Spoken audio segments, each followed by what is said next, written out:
Judas no, y por lo que vamos a analizar en algunos pasajes, no hizo ese plan para forzar a Jesús a que a la revuelta esa en contra de los romanos. Creo que en realidad sí tenía expectativas incorrectas, esperaba que que Jesús se levantara en contra de los romanos, pero poco a poco empezó a perder esa expectativa y lo que lo mantenía era la avaricia y la codicia de tratar de, bueno, a ver qué puedo sacar económicamente, ya que no va a ser el rumbo que yo espero que va a pasar ahora. Ahora vamos a ver un poquito bien de qué se trata, pero sí es verdad que Judas estaba esperando otro Mesías, otra clase de Cristo. No era a Jesús el que él, cómo Jesús actuaba, el mensaje de Jesús. Imagínense Jesús hablando de dar la otra mejilla y él esperando que Jesús se levantara en guerra en contra de los romanos.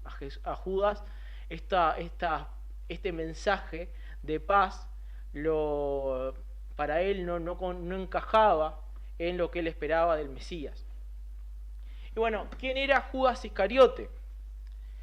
Conocido como el mayor traidor de la historia, Judas tenía un nombre que no lo representaba. Como vimos en la parte anterior que teníamos otro Judas, Judas significa Jehová guía. Y en este caso no encaja mucho con la personalidad justamente y con lo que hizo Judas. Pero su apellido, digamos, Iscariote, en realidad significa hombre de Queriot. Muchos creen que viene por ahí, es una ciudad de Judea mencionada en Josué 15:25, y entonces simplemente era asociado a de dónde él venía, hombre de Queriot. Era el único de los apóstoles que no provenía de Galilea, Judas. Bueno, también conocemos el nombre de su padre, vamos en algunas partes que se llamaba Simón, y no sabemos tanto más de dónde venía. Pero, bueno, ¿qué tal de su llamado?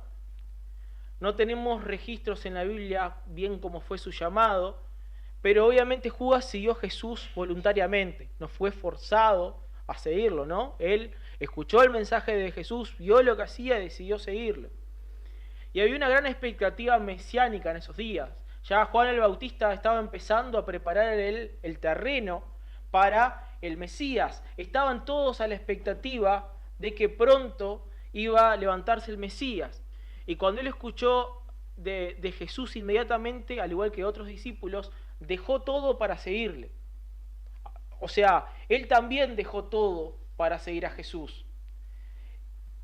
Incluso decidió permanecer con Jesús cuando en algún momento, ¿se acuerdan que todos se fueron? Dijeron, dura es esta palabra, y se fueron. Vamos a ver el pasaje, si se animan a acompañarme, en Juan 6, 66 al 71, vamos a ver. Pero allí Jesús estaba hablando de lo que realmente era seguirle a él. Varios dijeron, es dura esta palabra, y se fueron. Y el versículo 66 de Juan 6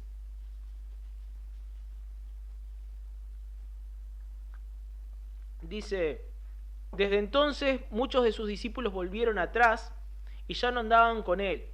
Dijo entonces Jesús a los 12, ¿queréis acaso iros también vosotros? Le respondió Simón Pedro, Señor, ¿a quién iremos? Tú tienes palabras de vida eterna. Y nosotros hemos creído y conocemos que tú eres el Cristo, el Hijo de Dios viviente.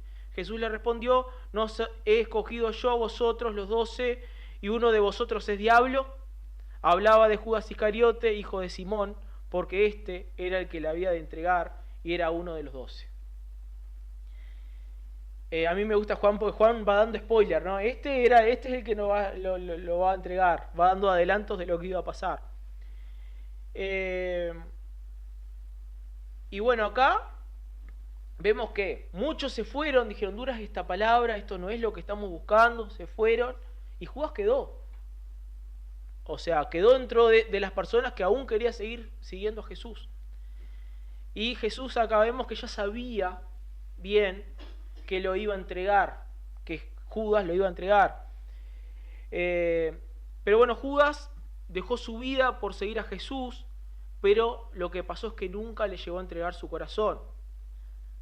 Seguramente Judas era un patriota ferviente que tenía las expectativas de que Jesús vendría y los liberaría de la opresión romana y los restauraría como nación, que se iba a sentar en un trono, literalmente a reinar allí en Jerusalén. Pero esto en esa oportunidad no fue lo que Jesús vino a hacer. Vio que Jesús tenía poder y eso probablemente lo atraía, ¿no? Judas escogió seguir a Cristo, aun cuando las cosas se volvieron complicadas, aún seguía decidiendo estar ahí. Entonces, vemos que hasta el momento parecía ser un seguidor fiel a Cristo, ¿no? Se fueron muchos, él seguía, yo sigo acá. Se complicaban las cosas, él seguía ahí.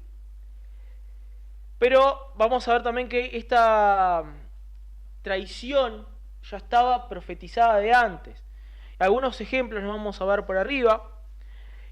Salmo 41:9, yo se los leo, dice: aún el hombre de mi paz, en que yo confiaba, el que de mi pan comía, alzó contra mí el calcañar. Acá haciendo una referencia futura a lo que también iba a pasar acá con Jesús. Zacarías 11:12 al 13 dice: y les dije, si os parece bien, dadme mi salario, y si no, dejadlo. Y pesaron por mi salario 30 piezas de plata. Y me dijo Jehová: échalo al tesoro, hermoso precio con que me han apreciado. Y tomé las 30 piezas de plata y las eché en la casa de Jehová al tesoro. Acá después Mateo capítulo 27, ahora vamos a leerlo, hace una referencia a Zacarías, a este pasaje de Zacarías, pero vamos a hacer ahora después una aclaración, después de leerlo. Mateo 27, si se animan a acompañarme, y alguien se anima a leerlo, Mateo 27, 9 al 10.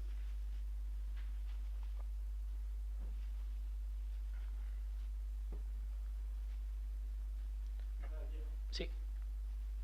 Así se cumplió lo dicho por el profeta Jeremías cuando dijo: y tomaron las 30 piezas de plata, precio del apreciado, según precio puesto por los hijos de Israel, y las dieron por el campo del alfarero, como me ordenó el Señor. Bueno, acá vieron que dice que menciona Jeremías, pero en realidad el pasaje es de Zacarías. Y acá hay varias posiciones. Unos dicen que el libro donde estaba Zacarías incluido y Jeremías, el rollo se llamaba como el rollo de Zacarías con el profeta mayor, pero en realidad estaba incluido Zacarías ahí. Y acá Mateo hace una referencia al profeta mayor de ese rollo. Otros dicen que, bueno, como menciona también Jeremías, el tema del campo de un alfarero, entonces está haciendo referencia a las dos citas y menciona simplemente el profeta mayor como era de costumbre.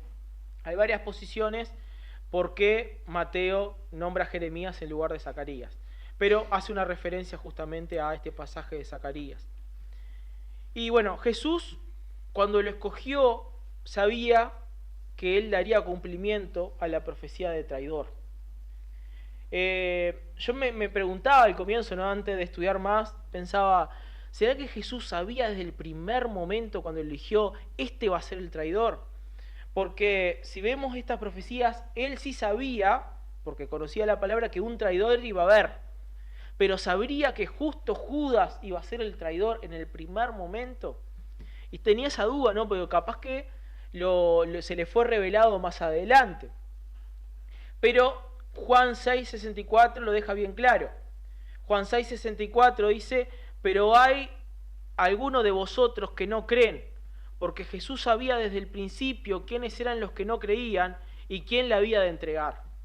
O sea, desde el primer momento Jesús sabía que ese Judas que vino y que lo siguió y que se siguió eligiendo quedar, iba a ser quien lo iba a entregar.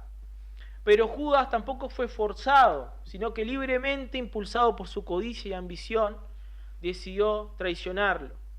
Hace tiempo atrás, hace unos varios años, ¿no?, había salido un tal Evangelio de Judas.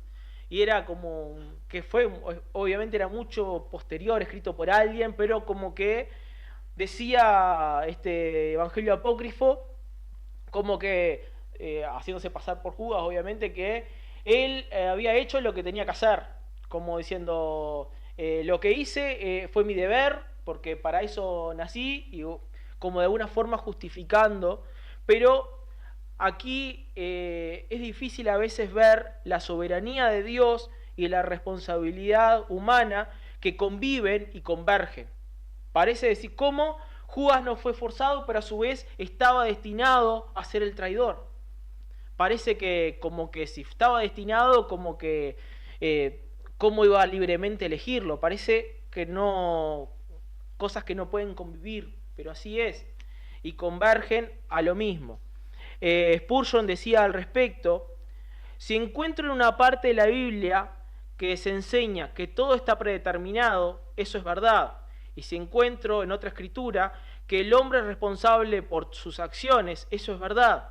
Y si es solo mi insensatez la que me lleva a imaginar que estas dos verdades pueden contradecirse entre sí, yo no creo que puedan fundirse en una sola sobre ningún yunque terrenal, sino que serán en la eternidad. Son dos líneas paralelas que corren tan cerca la una de la otra que la mente humana, que las sigue muy de lejos, nunca descubrirá que convergen. Pero sí convergen y de alguna manera se encontrarán en la eternidad, cerca del trono de Dios, desde donde fluye toda verdad.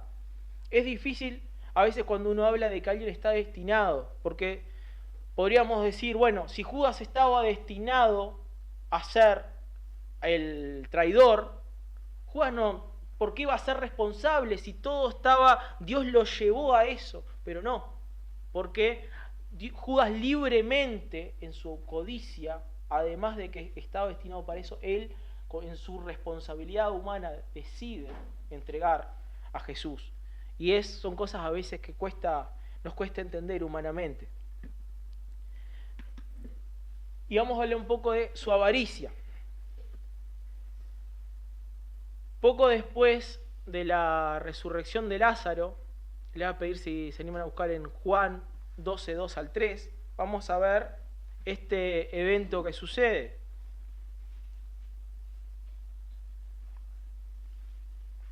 Juan 12, 2 al 3, vamos a ver primero y después los siguientes versículos. Si alguien se anima a leerlo también.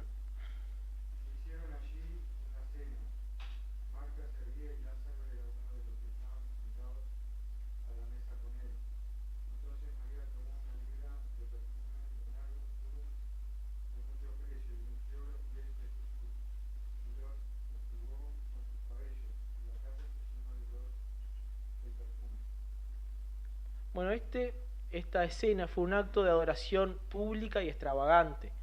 María trajo un perfume muy caro y ungió los pies de Jesús. Y Judas poco a poco empieza a mostrar qué le pasaba en su corazón, aunque era bastante buen actor, como vamos a ver en los siguientes versículos 4 y 5, dice: y dijo uno de sus discípulos, Judas de Iscariote, hijo de Simón, el que le había de entregar: ¿por qué no fue este perfume vendido por 300 denarios y dado a los pobres? ¿No? Estaba diciendo, están tirando toda esa plata ahí. Yo ni lo viene para mi bolsillo, de alguna manera, decía Judas. Entonces decía, no, alguien que piensa en los pobres, decía, porque ese perfume se podría haber dado a los pobres. Pero en realidad no le preocupaban los pobres, le preocupaba su dinero, su avaricia. 300 denarios equivaldría al salario de todo un año. Y fue como muy fuerte para Judas. Era mucho dinero para él como para, entre comillas, según él, estar siendo desperdiciado en ese momento. Estaba viendo ese dinero siendo desperdiciado y sin poder sacar nada para sí mismo, porque esto era lo que hacía. Esto es lo que después iba a saber que Judas hacía.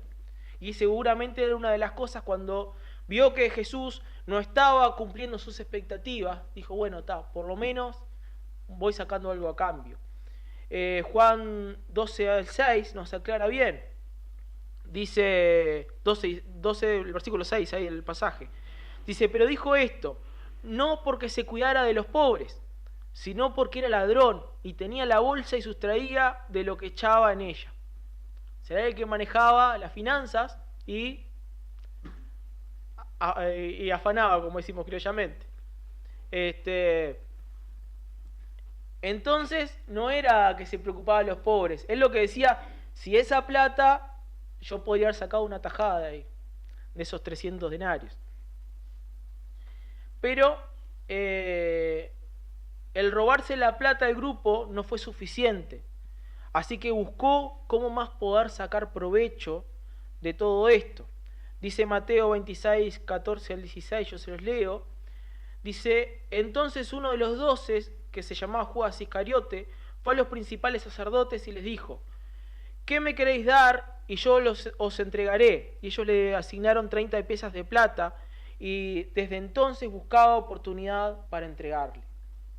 O sea, ya para mí Judas no estaba buscando forzar a Jesús a que cumpliera sus expectativas. Para mí ya le había dado por perdida. Jesús no iba a hacer lo que él esperaba del Mesías.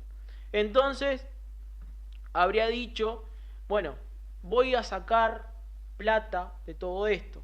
Ya no le era suficiente con robar al ministerio, ¿no?, que ellos tenían ahí, ¿no?, que iban recibiendo donaciones y bueno, se iban trabajando para ir manteniendo, sino que ahora decide un plan para poder sacar una tajada más grande. Según Éxodo 21:32, 30 piezas de plata eran el precio de un esclavo.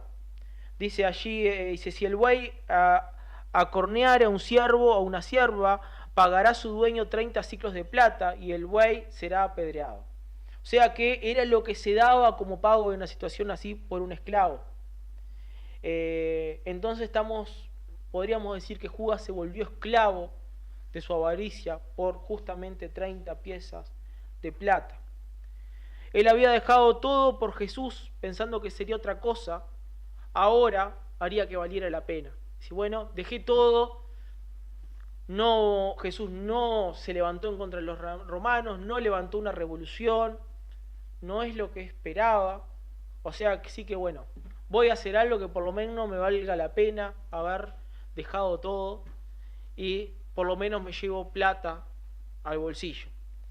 Su amargura embotellada estaba empezando a hacer efervescencia, ¿no? Ya no estaba aguantando más esa farsa que estaba manteniendo y las expectativas cada vez lo iban haciendo desilusionar cada vez más. Bueno, la desilusión, me salté creo que la parte de la desilusión justamente, que era lo que le iba a hablar inicialmente. Y vamos a hablar ahora, que viene enganchado justito. Todos los discípulos al principio esperaban que Jesús fuera el monarca, como veíamos, que restauraría el reino de Israel. Sabían que Jesús hacía milagros y que era obvio que tenía el poder para vencer a cualquier imperio que lo estuviera dominando. También nunca nadie había enseñado y vivido como lo hacía Jesús. Pero Jesús no siempre cumplió sus ambiciones y expectativas. Vemos que varios de los discípulos tenían, y la gran mayoría tenían otras expectativas cuando Jesús empezó el ministerio. Y poco a poco empezaron a amar al Mesías y a darse cuenta que Jesús en esta oportunidad venía con otros planes y no lo que ellos pensaban.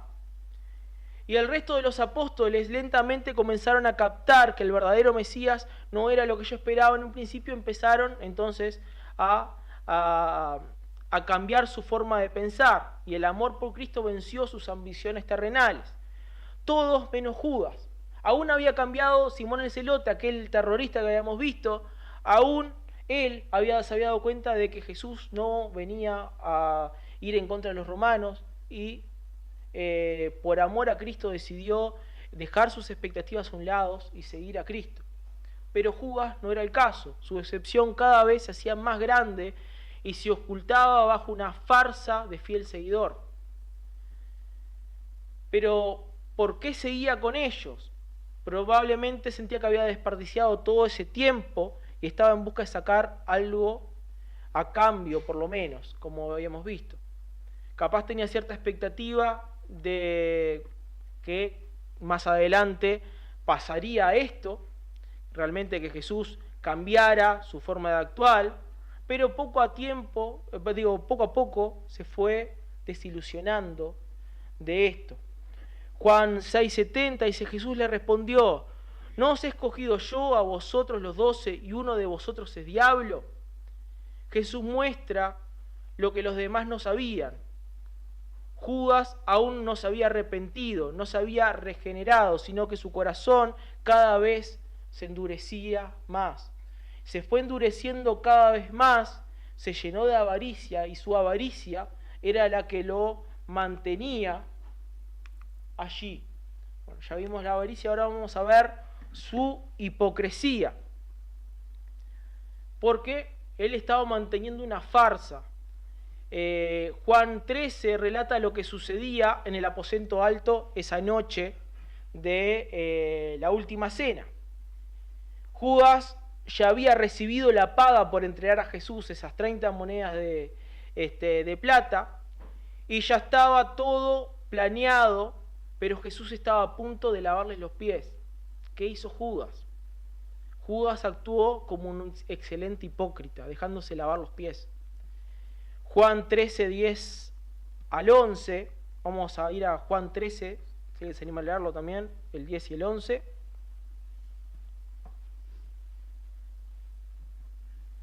Jesús le dijo, el que está lavado no necesita sino lavarse los pies, pues está todo limpio y vosotros limpios estáis, aunque no todos. Porque sabía quién le iba a entregar, por eso dijo, no estáis limpios todos. Jesús está dando indicios, no de a poquito. No están limpios todos, dijo. Y era como que los discípulos no entenderían nada. Decían, ¿a qué se refiere? Porque todavía no tenían claro de que había un traidor. Y Judas había sido tan buen hipócrita que hasta el momento nadie sospechaba de lo que él iba a hacer. Jesús ahora les habla directamente de la traición, ¿no? Enseguida de eso, el versículo 21. Dice, habiendo dicho Jesús esto, se conmovió en espíritu y declaró y dijo, de cierto os digo que uno de vosotros me va a entregar. Ahí fue totalmente claro. Y todos se escandalizaron y empezaron a decir, seré yo maestro, seré yo maestro. Y probablemente Judas también dijo, seré yo maestro. Yo digo, en el lugar de Jesús, digo, imagínense que el traidor mismo te pregunta, ¿seré yo maestro? Sabiendo que realmente lo iba a traicionar. Pero aún nadie sospechaba de él, porque muchos justamente preguntaban, ¿seré yo? ¿Seré yo? Y nadie sabía que realmente quién era Judas y lo que tramaba. Versículo 23 al 29, si alguien más se anima a leerlo.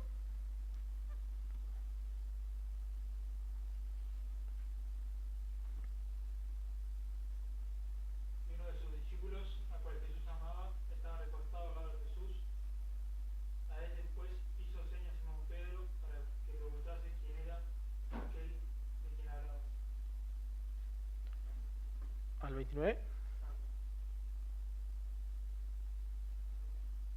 20. Él entonces, recostado cerca del pecho de Jesús, le dijo, Señor, ¿quién es? Respondió Jesús, a quien yo diera el pan mojado, aquel es. Y mojado el pan, lo dio a Judas Iscariote, hijo de Simón. Y después del bocado, Satanás entró en él. Entonces Jesús le dijo, lo que vas a hacer, hazlo más pronto. Pero ninguno de los que estaban en la mesa entendió por qué le dijo esto. Porque algunos pensaban, puesto que Judas tenía la bolsa, que Jesús le decía, compra lo que necesitamos para la fiesta, porque diese algo a los pobres. Cuando él pues hubo tomado el bocado, luego salió y era ya de noche. Me imagino esto, ¿no? O sea, está Pedro, o sea, nadie sospechara a Pedro, le hace señas a Juan, como diciendo, averigua algo. Juan le pregunta a Jesús y Jesús le dice, bueno, ¿a quién le voy a dar de comer? Le da un bocado y se lo da a Judas. Y ahí Juan es el que se da cuenta que es Judas. Seguramente, calculo yo, si entendió la referencia. Pero Jesús le dice a Judas, andá a hacer lo que tenés que hacer. Judas se levanta y todos dijeron, no sé, irá a darle plata a los pobres, porque acostumbraban eso en la fiesta. Nadie sospechaba de Judas. Y bueno, iban a participar de la última cena y Jesús no quería que Judas estuviera presente en ese momento. Ya no quería al traidor allí con ellos en este último momento que iban a estar juntos. Bueno, la traición de Judas no fue algo de un momento para otro, producto de un enojo momentáneo, que dijo, me enojé, ahora lo voy a entregar. Sino que fue algo premeditado y planeado. Él dice que buscaba la ocasión para entregarlo. Fue algo que él fue planeando en secreto. Él estaba buscando la oportunidad para entregarla en secreto, pero temía la multitud que seguía a Jesús. Entonces estaba buscando el momento oportuno. Lucas 22:6 dice, y él se comprometió y buscaba una oportunidad para entregárselo a espaldas del pueblo.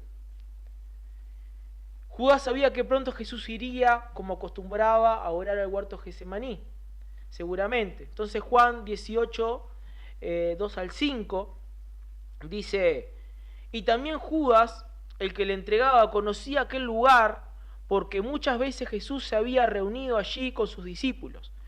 Judas, pues, tomando una compañía de soldados y alguaciles, de los principales sacerdotes y de los fariseos, fue allí con linternas y antorchas y con armas. Pero Jesús, sabiendo todas las cosas que le habían de sobrevenir, se adelantó y les dijo, ¿a quién buscáis? Le respondieron, a Jesús Nazareno. Jesús le dijo, yo soy. Y estaba también con ellos Judas, el que le entregaba. Y acá Jesús ya salió y quemó todo, como diríamos, ¿no? Porque él había quedado con que él iba a identificar a Jesús dándole un beso, ¿no? Judas era como su tarea allí a la hora de entregarlo. Pero ya Jesús, digamos, fue y se adelantó y dijo, soy yo. No había necesidad de continuar con el plan, de que Judas continuara con su plan. Pero fue tan macabro Judas que aún decidió seguir con su plan. Lucas 22, 47 al 48, yo se los leo, dice, mientras él aún hablaba, se presentó una turba, y el que se llamaba Judas, uno de los 12, iba al frente de ellos y se acercó hasta Jesús para besarle. Entonces Jesús le dijo, Judas, ¿con un beso entregas al Hijo del Hombre? O sea, no había necesidad, pero Judas aún así decidió hacer notorio que era él que lo estaba entregando. Bueno, ¿cómo fue su muerte? Ya acá tenemos mismos los registros bíblicos. Judas entregó a Jesús por una cantidad ínfima de dinero, pero apenas terminó con su trabajo se dio cuenta que eso que había hecho no le había producido satisfacción, sino que empezó a sentir remordimiento. Nunca se arrepintió, sino que sintió remordimiento. Quiso devolver el dinero, pero ya nadie iba a cambiar lo que había hecho. Él podría haberse arrepentido y haber creído en las palabras de Jesús y haber cambiado, haber escuchado y haber cambiado, pero decidió callar su conciencia quitándose la vida.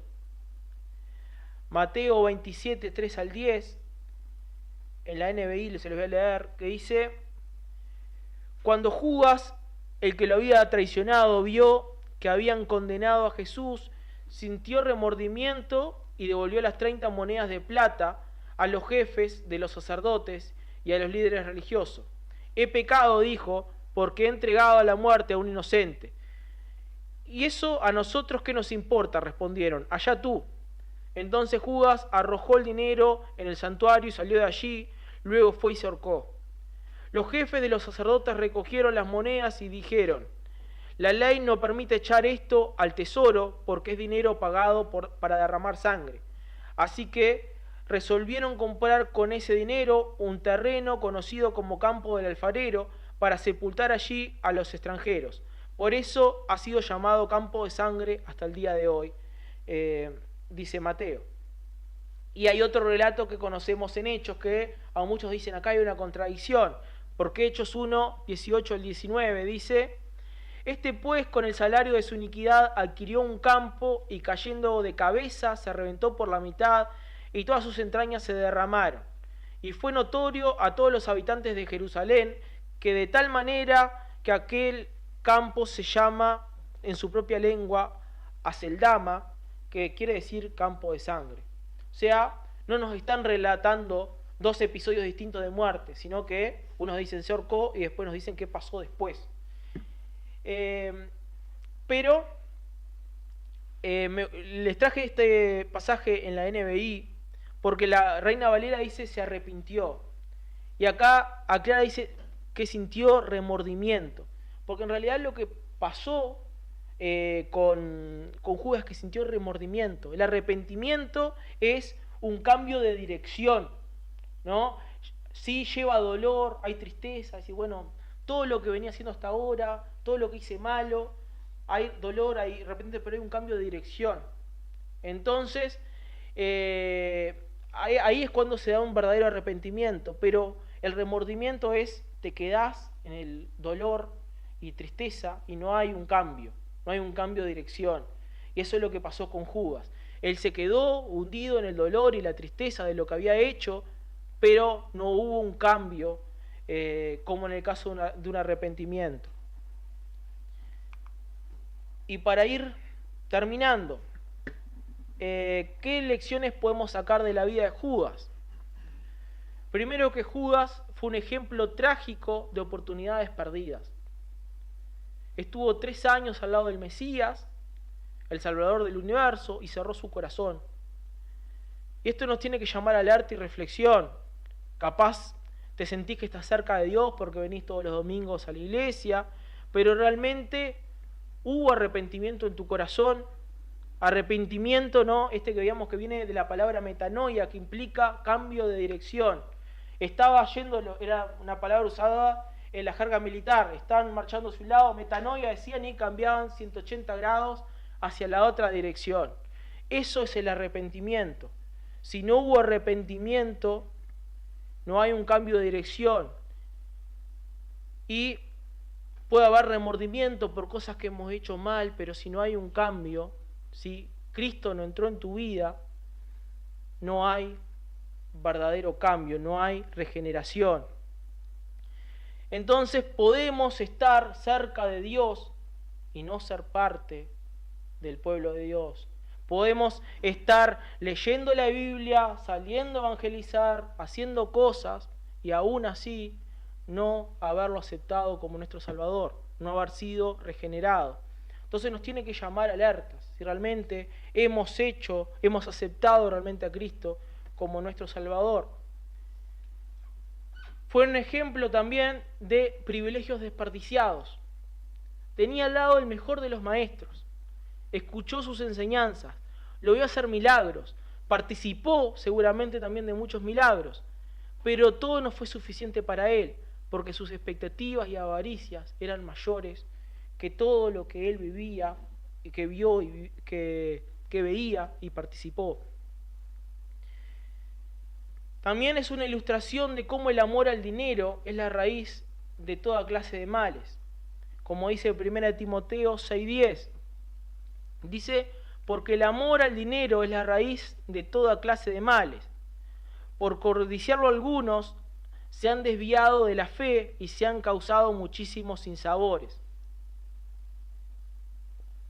Mateo 6:24 dice, ninguno puede servir a 2 señores, porque o aborrecerá al uno y amará al otro, o estimará al uno y menospreciará al otro. No podéis servir a Dios y a las riquezas. Acá la palabra que usa para riquezas en el griego es mamón. Y esto no es simplemente riqueza, sino que es el dios griego del dinero. Hay otras traducciones que dice el dios de las riquezas, que lo aclaran un poco más. Pero es el dios griego de las riquezas. Entonces no solo se refiere a dinero, sino se refiere a un ídolo en el que hemos transformado a veces el dinero. No solo se trata de dinero como tal, sino cuando el mismo se ha vuelto nuestro ídolo. Y ahí tenemos que analizarnos también qué tanto condiciona nuestro humor a veces el tener dinero o no tenerlo. A veces estamos contentos los primeros 15 días y los últimos, estamos hasta que no llega el pago, estamos pasándola mal. A no ser los afrales, que ahí tienen como una mezcla de están contentos un poquito y se ponen tristes y vuelven a estar contentos y vuelven a estar tristes. Pero, ¿qué tanto duele a veces cuando perdemos, nos va mal en un negocio?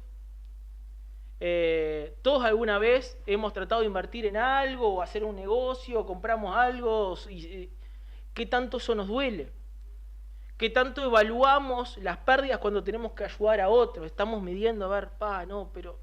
y acá voy a tener... ¿Será que Mamón se ha vuelto nuestro Dios y nos ha ganado terreno en nuestra vida?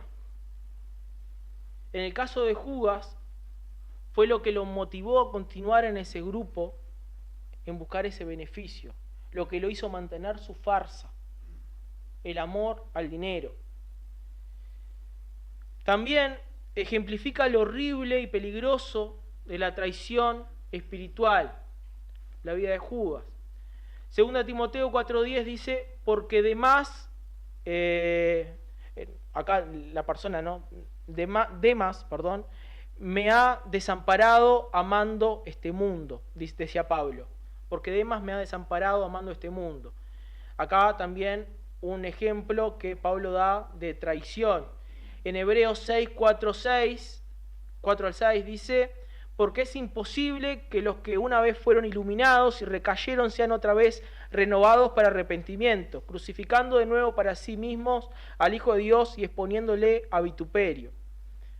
Y aquí está hablando de traición y está hablando también de apostasía.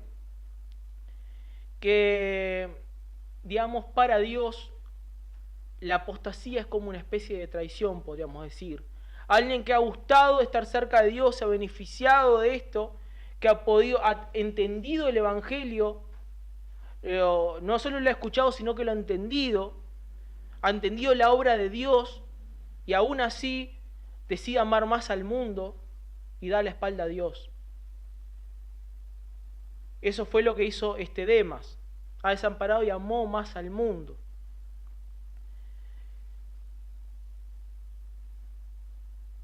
Al final, amaron más lo que el mundo tenía para ofrecer que lo que Cristo realmente había hecho por nosotros, a la persona misma de Cristo. Otra cosa que aprendemos de Judas es que Judas fue la prueba de la paciencia y bondad de Dios. Y yo pienso, ¿no? Trato de ponerme los zapatos de Jesús en ese momento y decir, imagínense tener que lavarle los pies al traidor, ¿no? Y Judas ahí olímpico, como los demás, esperando como con su cara de santurrón, esperando que él también se le lavara los pies. Que Judas le preguntara, ¿seré yo maestro?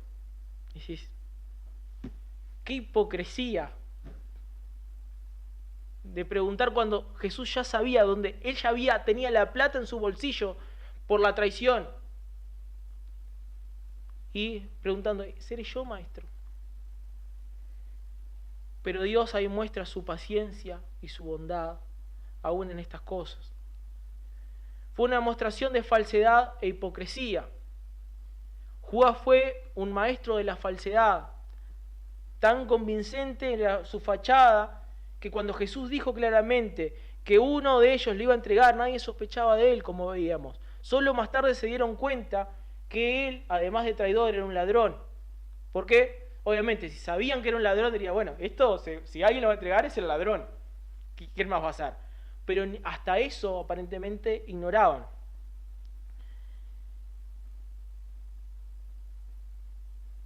Y durante todo el ministerio se había mostrado como un seguidor fiel, pero en realidad siempre fue un impostor. Y acá una pregunta incómoda que nos debemos hacer: ¿qué tan genuino es nuestra fe? ¿Qué tan genuina es tu fe? ¿Estás viviendo con autenticidad delante de Dios o te esconde detrás de una careta religiosa? Y Dios no quiere tu apariencia, no quiere tu fachada de santidad. Dios quiere tu corazón. Y eso es lo que tenemos que entender. Necesitamos entender nuestra condición real, que sin Cristo no valemos nada. Somos tan corruptos en nuestra naturaleza como Judas, merecedores de la muerte eterna. Pero el mensaje del Evangelio es este, que Dios envió a su Hijo a ocupar tu lugar, a sufrir el castigo que vos merecías en una cruz, a pagar tu deuda con su sangre. Hoy Dios te llama a dejar una posible farsa y venir con un arrepentimiento verdadero. Si te rendís a Cristo, Él será tu Salvador, te llamará hijo, Él será tu Padre, estará contigo hasta el fin de todo. Dios no quiere una apariencia, Dios quiere nuestro corazón, quiere nuestra vida. Spurgeon decía, Dios no salvará a nadie que piense que es justo, Él salva solo a los pecadores que se reconocen como tales. Dios nos ayude que realmente estemos viviendo vidas auténticas, que realmente hayamos aceptado a Cristo como nuestro Salvador, que es la decisión más importante que podemos hacer. Y ya vimos que estar cerca no significa estar con Dios. Judas participó en muchas cosas, lo siguió, pero nunca cambió su corazón. Dios quiera que realmente todos hayamos tenido este cambio en nuestro corazón